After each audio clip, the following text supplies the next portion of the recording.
Hi again then guys, and welcome to episode 9 of Ultimate Exotics, the review series for the top level, most desirable supercars of Gran Turismo 6. And in this episode we're featuring a pretty popular supercar in real life that doesn't get as much use as I would have expected people to give it on the game. Not from what I've seen at least. It is the Ferrari 599 GTB. Now this is a car which, to be completely honest, I couldn't care less about when it first came out. I'm not a fan of Ferrari in general anyway. There are a couple of models which I really like, and my dream car is a Ferrari, but in general I'm not a fan of their models, and the 599 to me was just another Ferrari. However, I've kind of grown more to accept the car, mainly because of Gran Turismo, to be honest, and I actually find it quite fun to drive now. The looks have grown on me, the performance is pretty good.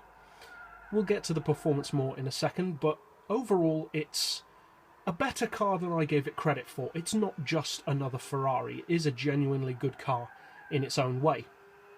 I think, to be honest, the main reason why I didn't have much time for this car is because when I first saw it, obviously I was much younger.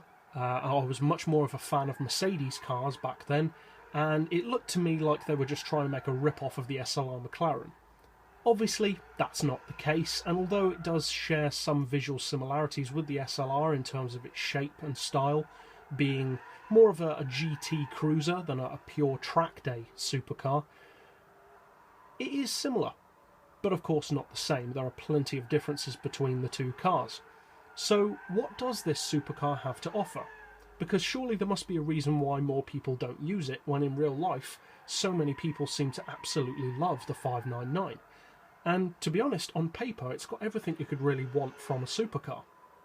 It's a Ferrari, which is a good start for most people. It's front-engined, and front-engine Ferraris tend to be a bit special. It's powered by a 6-litre Enzo-sourced V12 engine, which is naturally aspirated and still puts out well over 900 horsepower when fully tuned. It's actually 918, which is really impressive for a naturally aspirated engine. It's reasonably light, not the lightest of supercars, but definitely not the heaviest either, at 1,264 kilos. And it has a very impressive power-to-weight ratio of 726 horsepower per tonne in its fully tuned state.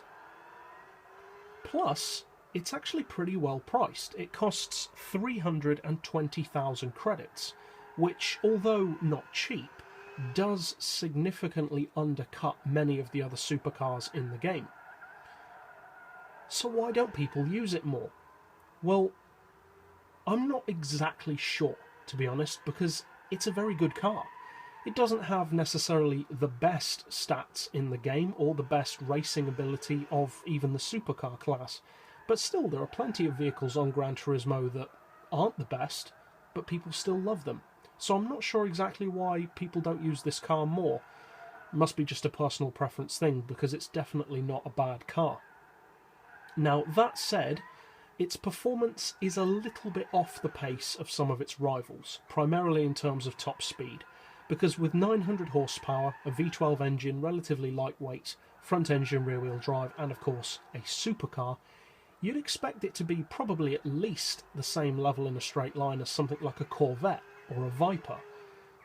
But it's no way near the level of those cars. The acceleration is, but the top speed is surprisingly lacking compared to many other high-performance vehicles.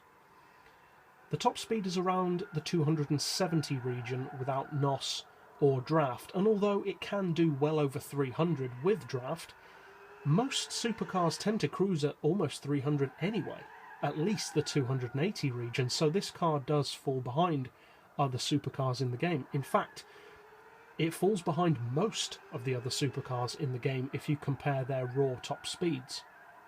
Now, as I said though, it does have very strong acceleration, and of course top speed only comes in handy on 1 or 2 tracks, whereas acceleration can be used anywhere, and that is a good point in this car's favour. It does have very, very strong acceleration.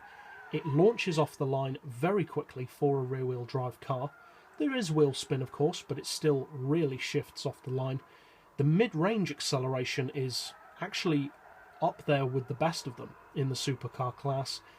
It's just, for some reason, kind of like with the TVR Speed 12, the top-end performance just kind of peters out before it should. I don't know if they've deliberately altered the car's physics to make it slower top-end, but it seems very strange that it would have such good performance through its entire range, but then just inexplicably have not enough top speed compared to its sheer spec, and of course compared to its rivals. But be that as it may, it's still a very, very good car. Now, the handling, in typical Ferrari fashion, is very sharp, very focused, very, very track focused, and very fun. It's very engaging for the driver.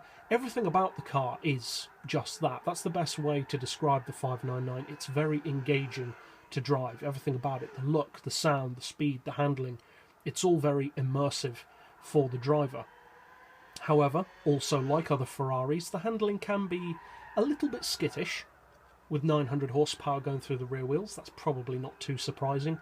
And one of the main problems I found with testing this car for this series is it's so fast that you end up entering corners at much higher speeds than you think you are.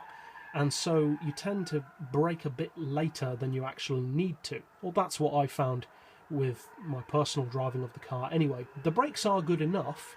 You just have to really keep an eye on your speed, because the car does accelerate so quickly that you'll be going much quicker than you think you actually are. But overall, it's a brilliant supercar. Around the track, it can give any of the other cars in this series a fantastic run for their money, and it's great value.